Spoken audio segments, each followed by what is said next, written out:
आज हम फिर से बाल विकास एवं शिक्षण विधि के कुछ प्रश्नों को हल करेंगे और उनके आंसर जो कि सीटेट या टेट की किन्हीं परीक्षाओं में पूछे गए हैं या फिर एक किसी परीक्षा में पूछे जा सकते हैं, उनसे संबंधित कुछ प्रश्नों को देखेंगे।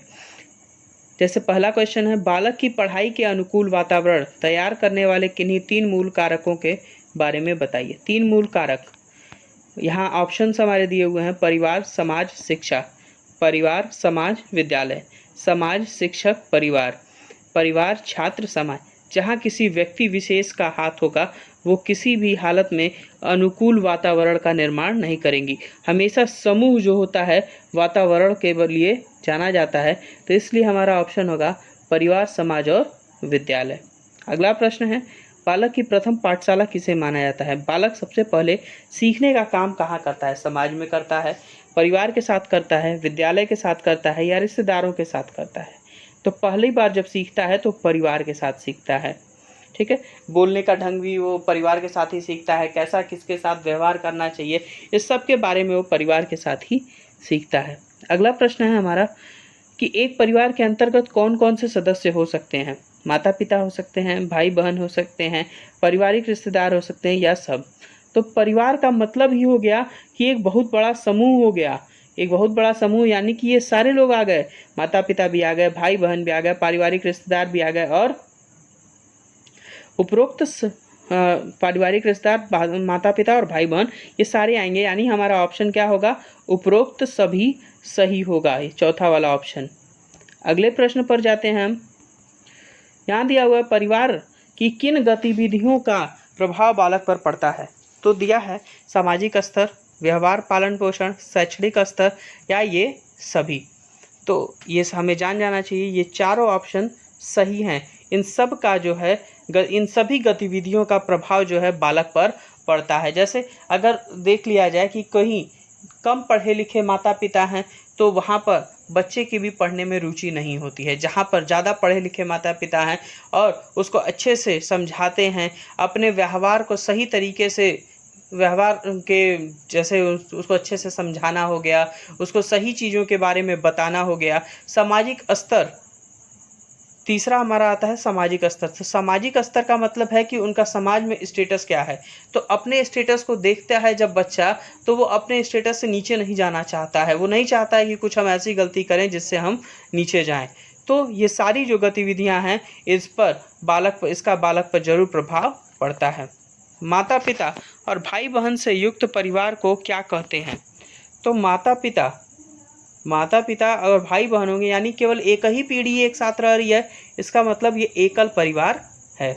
अगला प्रश्न है हमारा, माता पिता भाई बहनों संबंधित रिश्तेदारों से युक्त परिवार किस नाम से जाना जाता है? एकल परिवार, एकांकी परिवार, संयुक्त परिवार, सामूहिक सदन। तो हमारा आंसर होगा इसका संयुक्त परिवार। बालक की अनौपचारिक शिक्षा कहाँ से प्रारंभ होती है? 7वां प्रश्न है, बालक की अनौपचारिक शिक्षा कहाँ से प्रारंभ होती है? गुरुकुल, परिवार, छात्रावास या पास पड़ोस? तो ये जान जाइए, अनौपचारिक मतलब कि जो कहीं रिकॉर्ड नहीं होती है, तो ये हमारी जो शिक्षा है वो परिवार से ही शुरू होती है। बालक के प्रथम शिक्षक के रूप में किसे माना गया है? माता पिता, बहन या शिक्षक को? तो ये सबसे आसान क्वेश्चन है। माता ही जो है पहले शिक्षक के रूप में बालक के लिए जानी जाती है। इसीलिए LKG, UKG या फिर जो छोटे क्लासेज हैं उसमें मातृ शिक्षकों को ही ज़्यादा बल दिया जाता है। मातृभाषा अर्जन बालक द्वारा कहाँ से किया जाता है? तो अपनी मातृभाषा, जैसे हमारी मातृभाषा हिंदी है, तो सबसे पहले हमने मातृभाषा कहाँ से बोलना शुरू किया? पास पड़ोस से सीखा, विद्यालय से सीखा, परिवार से सीखा या समाज से सीखा? तो एक सिंपल सा हमारे दिमाग में बन जाता है, सबसे पहले हमने अपने परिवार में ये सारी चीज़ें सीखी। अगला प्रश्न है, प्रथमतः बालक के व्यक्तित्व का विकास कहाँ होता है? तो मैंने पहले भी बताया कि बालक का जो भी पहला विकास होता है, प्रथमतः विकास होता है, वो परिवार के मदद से ही होता है या परिवार में ही होता है। बालक के समाजीकरण का प्रथम सोपान क्या होता है? फिर से वही क्वेश्चन दोबारा रिपीट किया गया है कि समाजीकरण का प्रथम सोपान, तो परिवार, समाज, माता पिता व विद्यालय। लेकिन यहाँ समाजीकरण पूछ दिया है, तो यहाँ पर हमारा आंसर होगा समाज। समाजीकरण की जो स्थिति होती है वो समाज द्वारा ही निर्धारित की जाती है। अगला प्रश्न है, समाज से क्या आशय है? तो समाज मैंने पहले ही बता दिया था पहले क्वेश्चन में कि समाज का मतलब हो गया समूह। जहाँ भी समूह की बात आएगी तो अब सिंपल सी बात है, विद्यालय का समूह तो होगा नहीं समाज, और पुरुषों का भी केवल समूह नहीं, क्योंकि उसमें महिलाएं भी सम्मिलित हैं, बच्चे भी सम्मिलित हैं। तो ये जो है वो व्यक्तियों का समूह इसका सही आंसर होगा, पहला ऑप्शन।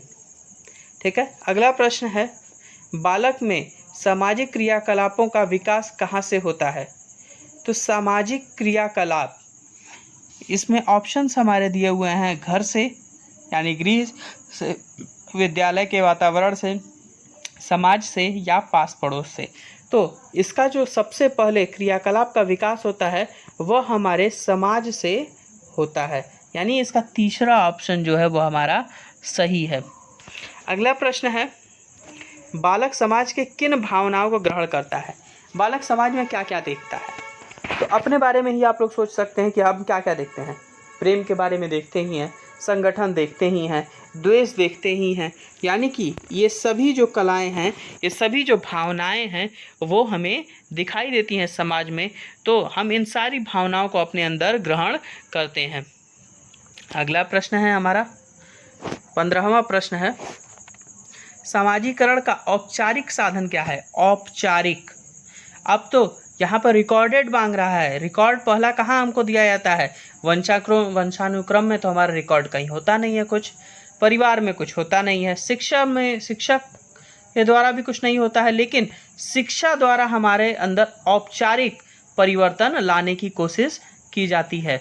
ठीक है, तो इसका हमारा अगला प्रश्न है, एक समाज में सामाजिक अंतःक्रिया के लिए सदस्यों में क्या महत्वपूर्ण होता है? समाजीकरण, पारिवारिक जागरूकता, पारस्परिक जागरूकता या फिर समाज? तो हमारा ऑप्शन होगा इसमें पारस्परिक जागरूकता। अगला प्रश्न है हमारा, बच्चों के शारीरिक, मानसिक, बौद्धिक एवं नैतिक गुणों के समग्र विकास से संबंधित कौन सी संस्था है?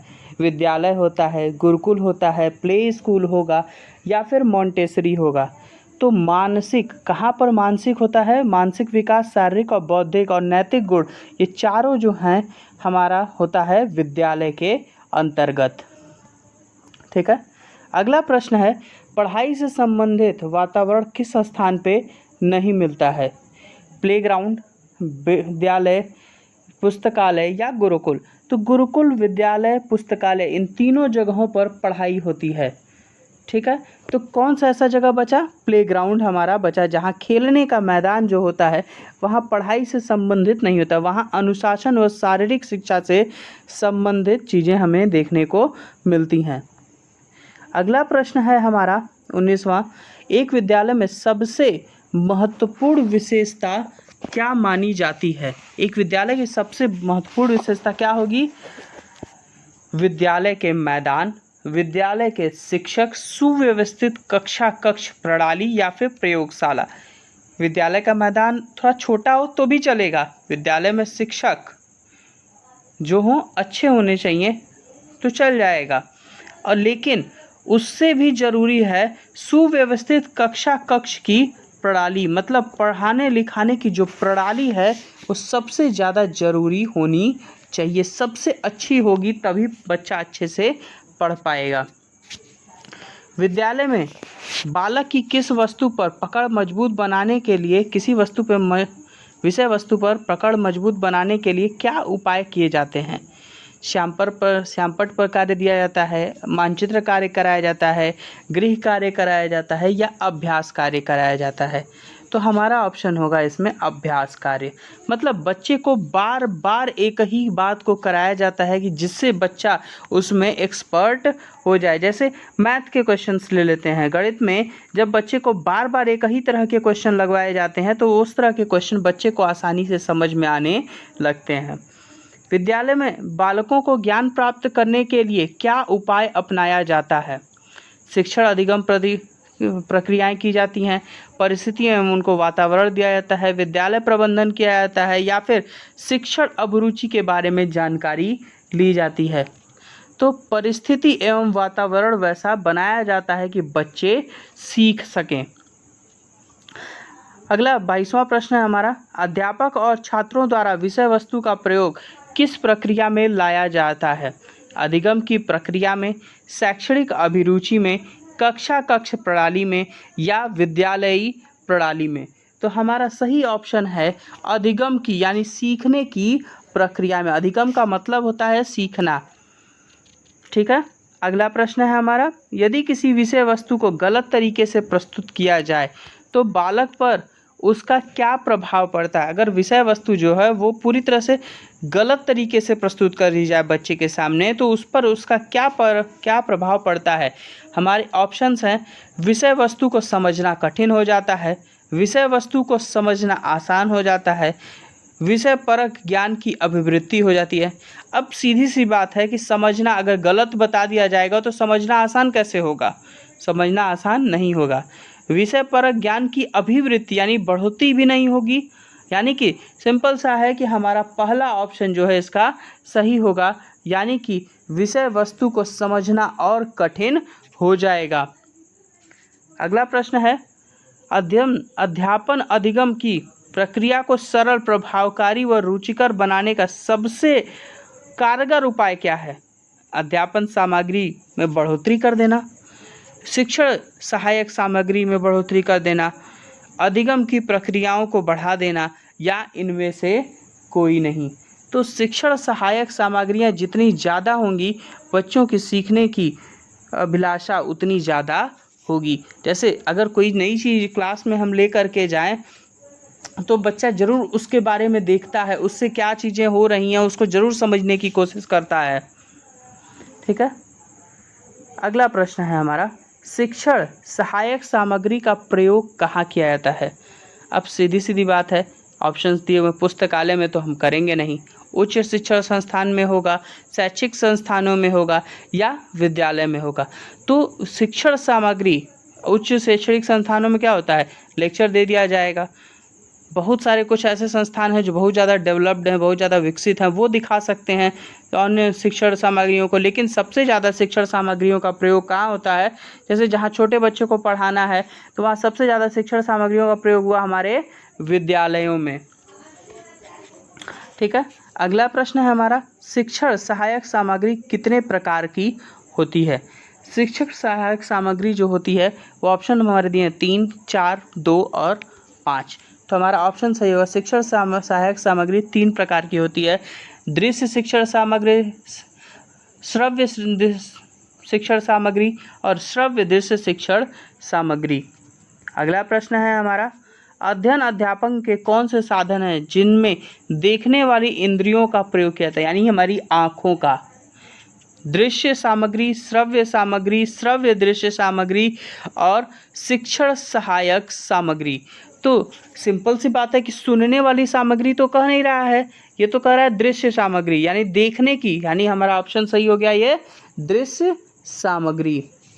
किन्हीं 2 दृश्य सामग्रियों का नाम बताइए।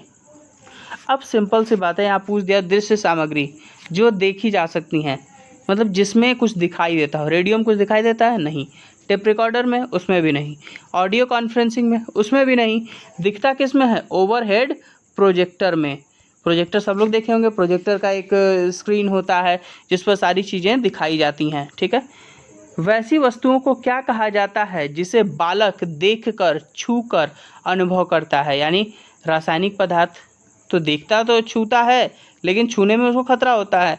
नैसर्गिक वस्तुएं, अनुभूति वाले पदार्थ या वास्तविक पदार्थ? तो हमारा आंसर होगा इसका वास्तविक पदार्थों को छू करके बच्चा अनुभव करता है। ठीक है।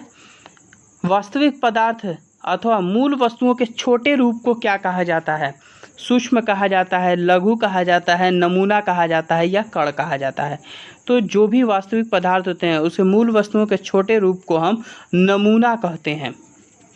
यानी हमारा ऑप्शन नंबर 2 सही हो जाएगा। ठीक है। अगला प्रश्न है, कक्षा के शिक्षण के दौरान किस प्रकार के चित्रों का प्रयोग करना चाहिए? रंगीन चित्रों का, आकर्षक चित्रों का, बड़ी आकृति वाले चित्रों का या स्पष्ट चित्रों का प्रयोग करना चाहिए। यहाँ अस्पष्ट गलती से लिख दिया है, लेकिन होना चाहिए स्पष्ट चित्रों का। तो रंगीन नहीं भी होगा तो भी चलेगा, आकर्षक नहीं होगा तो भी चलेगा, बड़ी आकृति नहीं होगी तो भी चलेगा, लेकिन अगर स्पष्ट नहीं होगा तो नहीं चलेगा ये। यानी कि हमको किस प्रकार के चित्र दिखाने चाहिए? स्पष्ट चित्रों का प्रयोग होना चाहिए। अगला प्रश्न है, ऐतिहासिक घटनाओं और भौगोलिक तथ्यों को स्थानों को प्रदर्शित करने के लिए सबसे उपयुक्त रेखा चित्र होता है, मानचित्र होता है, ग्लोब होता है और पुरातात्विक चित्र होते हैं। देखिए, रेखा चित्र भी सही नहीं है, ग्लोब भी सही नहीं है और पुरातात्विक चित्र। और सबसे बढ़िया जो ऐतिहासिक घटनाओं और भूगोल को पढ़ाने के लिए ज़रूरी है वो हमारे लिए ज़रूरी होता है मानचित्र। ठीक है, मानचित्रों के प्रदर्शन में सबसे आवश्यक कार्य क्या होता है? शीर्षक को बताना, संकेत की लिखावट करना, दिशा निर्देश या फिर ये सभी। तो हमको ये पता होना चाहिए कि दिशा भी उसमें होनी चाहिए सही। जैसे जब हम देखते हैं तो उत्तर, दक्षिण, पूरब, पश्चिम, उसमें दिशा पहले दिखाई जाती है। संकेतों के बारे में भी नीचे दिया होता है, उसके शीर्षक भी ध्यान से बताए जाते हैं। यानी कि हमारा ऑप्शन ये सभी सही हो जाएगा। ठीक है, भूगोल, इतिहास, गणित एवं विज्ञान जैसे विषयों के अध्यापन के दौरान किस शिक्षण सामग्री का प्रयोग किया जाना चाहिए? फ्लैश कार्ड का प्रयोग होना चाहिए, पोस्टर का प्रयोग होना चाहिए, बुलेटिन का प्रयोग होना चाहिए, ग्राफ या मानचित्र। तो मैंने अभी पहले भी बताया कि भूगोल, इतिहास के लिए सबसे बढ़िया मानचित्र पड़ता है, गणित के लिए और विज्ञान के लिए ग्राफ पड़ता है। यानी कि हमारा ऑप्शन नंबर 3 सही होगा, ग्राफ व मानचित्र। अगला प्रश्न है, राजनीतिक, आर्थिक, सामाजिक समस्याओं के संबंध में चित्र, ग्राफ, आकृति तथा लेख व आवश्यक सूचनाओं को प्रदर्शित करने के लिए किस साधन का प्रयोग किया जाना चाहिए? बुलेटिन बोर्ड का, कार्ड का, सिरोक्षेपी प्रक्षेपक का। सिरोक्षेपी प्रक्षेपक का मतलब हो गया ओवरहेड प्रोजेक्टर, या फिर नमूना का। तो इसमें हमें हमारा ऑप्शन फर्स्ट वाला सही होगा, यानी बुलेटिन बोर्ड का यूज़ करना चाहिए। मतलब क्या क्या ताज़ा खबरें आ रही हैं उनके बारे में, उनके अनुसार उनके बारे में बताया जाना चाहिए। हमारा अगला प्रश्न है, विभिन्न विषयों से संबंधित पुस्तकों का अर्थात वस्तुओं का संग्रहण, विभिन्न विषयों से संबंधित वस्तुओं का संग्रहण कहाँ किया जाता है? अब विषय से संबंधित पूछ दिया है, ऑप्शन दिया है पुस्तकालय, संग्रहालय, कोषागार या फिर मुद्रालय। तो कोषागार में सब लोग जानते हैं कि मुद्राएं रखी जाती हैं या फिर धन रखा जाता है, मुद्रालय में भी कुछ वैसा ही होता है। पुस्तकालय में पुस्तकें रखी जाती हैं, लेकिन संग्रहालय में वस्तुओं को रखा जाता है। यानी कि विभिन्न विषयों से संबंधित वस्तुओं को कहाँ रखा जाता है? संग्रहालय में रखा जाता है। कक्षा में प्रयुक्त उस साधन का नाम बताइए जिस पर शिक्षण पाठ्य सामग्री को लिखता है। शिक्षक जो है पाठ्य सामग्री को, मतलब जो पढ़ाता है उसको लिखने का काम करता है। तो चार्ट है, नोटबुक है, ब्लैक बोर्ड है या फिर बुलेटिन बोर्ड है। तो चार्ट पेपर पे उसको अच्छे से लिखने में थोड़ी परेशानी होगी, सबके सामने उसको बोर्ड चार्ट पे लिखने में थोड़ा दिक्कत होगा। नोटबुक से वो किसी एक बच्चे को समझा सकता है, सबको नहीं। बुलेटिन बोर्ड ये उन्हीं विषयों के लिए होता है जिनकी जो जानकारियाँ जो हैं वो बदलती रहती हैं। तो हमारा जो ऑप्शन होगा वो सही होगा, ब्लैक बोर्ड। यानी ब्लैक बोर्ड पे ही जो पढ़ाता है वो लिख करके समझाने की कोशिश करता है। किस पर्दे या दीवार पर स्लाइडों द्वारा विभिन्न चित्रों या पाठों का प्रदर्शन किसके द्वारा किया जाता है? तो उसका ऑप्शन हमारा दिया है मैजिक लॉलटेन, प्रोजेक्टर, कंप्यूटर या फिर फ्लैश कार्ड द्वारा। इसमें हमारा ऑप्शन सही होगा, मैजिक लॉलटेन के मदद से ऐसा किया जाता है। अगला प्रश्न है हमारा, स्लाइडों और स्लाइडों की फिल्म पट्टियों का प्रयोग शिक्षण के किस रूप में प्रयोग किया जाता है? पाठ्यक्रम को रोचक बनाने के लिए, शिक्षण अधिगम प्रक्रिया को रोचक बनाने के लिए, बच्चों को समझाने के लिए या वांछित उद्देश्यों की प्राप्ति के लिए। तो हमारा ऑप्शन होगा बच्चों को समझाने के लिए। ठीक है, बच्चों को अच्छे से समझ में आ जाए, क्योंकि ये जब अलग अलग तरह के शिक्षण तकनीकों को बच्चे देखते हैं तो उससे उनका जो इंटरेस्ट होता है, जो उनकी रुचि होती है, बढ़ जाती है, और वो रुचि लेके जब किसी चीज़ को समझने की कोशिश करते हैं तो वो अच्छे से समझ लेते हैं, यानी बच्चों को समझाने के लिए। अब अगला प्रश्न है, रेडियो, टेलीफोन, टेली कॉन्फ्रेंसिंग किस प्रकार की शिक्षण सामग्री के उदाहरण हैं? रेडियो से केवल हम सुन सकते हैं, टेलीफोन से भी केवल हम सुन सकते हैं, टेली कॉन्फ्रेंसिंग से भी हम केवल सुन सकते हैं। और अब हम ऑप्शन देखते हैं, दृश्य सहायक सामग्री, जो कि गलत है, हम इसको देख तो सकते ही नहीं इसके उस पार। श्रव्य सहायक सामग्री, श्रव्य दृश्य सहायक सामग्री, तो दृश्य सामग्री और श्रव्य दृश्य सामग्री तो एकदम नहीं होगा, हमारा ऑप्शन होगा सेकंड वाला, श्रव्य सहायक सामग्री। अगला प्रश्न है, बालकों को बोलने की गति, स्वर, प्रभाव संबंधित त्रुटियों को, उच्चारण को सुधारने को कौन सा साधन सबसे अच्छा होता है? टेप रिकॉर्डर, सीडी प्लेयर, कक्षा में बैठाकर उच्चारण करवाना, या फिर सिनेमा दिखाना। तो ये जान जाइए आप सभी, टेप रिकॉर्डर का काम ही यही होता है कि उसको सुन सकें बच्चे और उससे जो भी गलतियां हो रही हैं उसमें सुधार ला सकें, यानी हमारा फर्स्ट ऑप्शन टेप रिकॉर्डर सही होगा। 42वां प्रश्न है हमारा, बालकों को देखने और सुनने वाली ज्ञानेंद्रियों को सक्रिय बनाने में प्रयुक्त सामग्री का नाम क्या है? अदृश्य श्रव्य सामग्री, तो देखना सुनना सब लोग याद रखेंगे, देखना यानी दृश्य और सुनना यानी श्रव्य, तो यानी सिंपल सी बात है कि हमारा सेकंड ऑप्शन जो होगा वो इसका सही होगा, सेकंड ऑप्शन, श्रव्य दृश्य सामग्री या फिर दृश्य श्रव्य सामग्री। अगला प्रश्न है, सिनेमा, वृत्तचित्र, दूरदर्शन, सिनेमा, वृत्तचित्र, दूरदर्शन, नाटक आदि किस शिक्षण सहायक सामग्री से संबंधित है? तो ऑप्शन हमारे हैं दृश्य सहायक सामग्री, अदृश्य सहायक सामग्री, अनुभवजन्य सहायक सामग्री, या फिर उपयुक्त सभी। तो सिनेमा हम सब देखते हैं, वृत्तचित्र भी देखते हैं, दूरदर्शन भी देखते हैं और नाटक भी देखते हैं, यानी हमारा ऑप्शन क्या हो गया सही? पहला वाला, दृश्य सहायक सामग्री। अगला प्रश्न है, कक्ष के वातावरण में कौन कौन से कारक हैं? ठीक है, वातावरण के प्रकार कौन कौन से हैं? खुला वातावरण, स्वायत्त वातावरण, पैतृक वातावरण, या सभी। तो कक्ष के वातावरण ये तीनों हैं, खुला वातावरण भी होना चाहिए, स्वायत्त वातावरण भी होना चाहिए और पैतृक वातावरण भी होना चाहिए। अब खुला वातावरण का मतलब है कि साफ साफ सारी चीज़ों के बारे में क्लियर किया जा सके और थोड़ा सा एनवायरनमेंट से यानी पर्यावरण से हम जुड़े रहें। दूसरा है स्वायत्त, यानी कि बच्चा खुल करके अपनी बात को कह सके, अपनी परेशानी को कह सके, अपने न समझ में आने वाले प्रश्नों को वो पूछ सके। पैतृक वातावरण यानी कि शिक्षक और छात्र में एक पिता और पुत्र के संबंध होने चाहिए, यानी हमारा ऑप्शन नंबर कौन सा सही है? डी वाला, ये सभी। अगला प्रश्न है, कक्ष के वातावरण में नेतृत्व संबंधी कारक में कौन कौन शामिल है? नेतृत्व संबंधी कारक, अलगाव, कार्य एवं परिणामों का बल, सी है मानवीय व्यवहार, और चौथा ऑप्शन है हमारा ये सभी। तो नेतृत्व में हमको ये चारों चीज़ें आनी चाहिए, वो चाहे अलगाव करना हो, कार्य एवं परिणाम का बल देना हो, मानवीय व्यवहार करना हो, या सभी करना हो। ठीक है, आप सभी ने स्काउट गाइड किया होगा, जितने भी बीएड या फिर बीटीसी हैं सब ने स्काउट गाइड किया होगा, ये सारी चीज़ें जो हैं वो बतलाई जाती हैं। ठीक है, अगला प्रश्न है 46वां हमारा, कक्ष के वातावरण में छात्र तथा शिक्षक के मध्य कौन सा कारक दिखाई देता है या दिखता है? मानवीय व्यवहार के तहत छात्र तथा शिक्षक के मध्य संबंध होना चाहिए, छात्र तथा माता पिता के मध्य संबंध होना चाहिए, छात्र तथा सहपाठी के मध्य संबंध होना चाहिए, छात्र एवं छात्राओं के मध्य सहशिक्षा होनी चाहिए।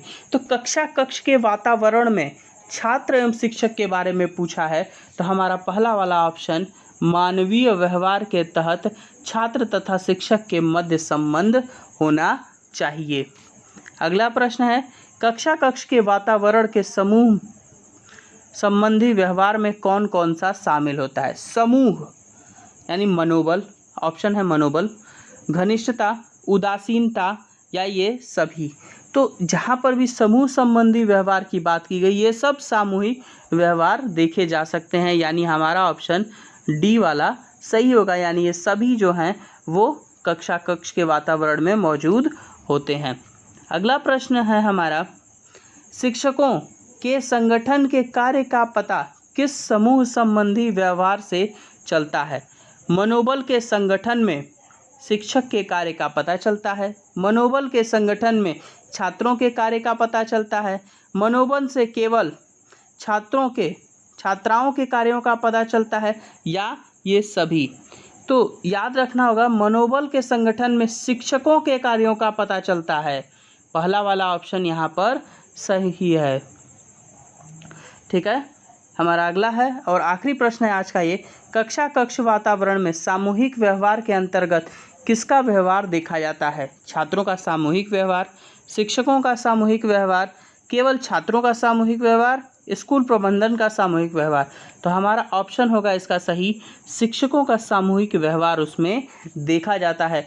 और आज का प्रश्न मैं आपको दे करके जा रहा हूँ, मुझे कमेंट सेक्शन में इसका आंसर आप लोग दें कि पुस्तकालय दिवस कब मनाया जाता है और इसकी शुरुआत किस वर्ष में हुई थी।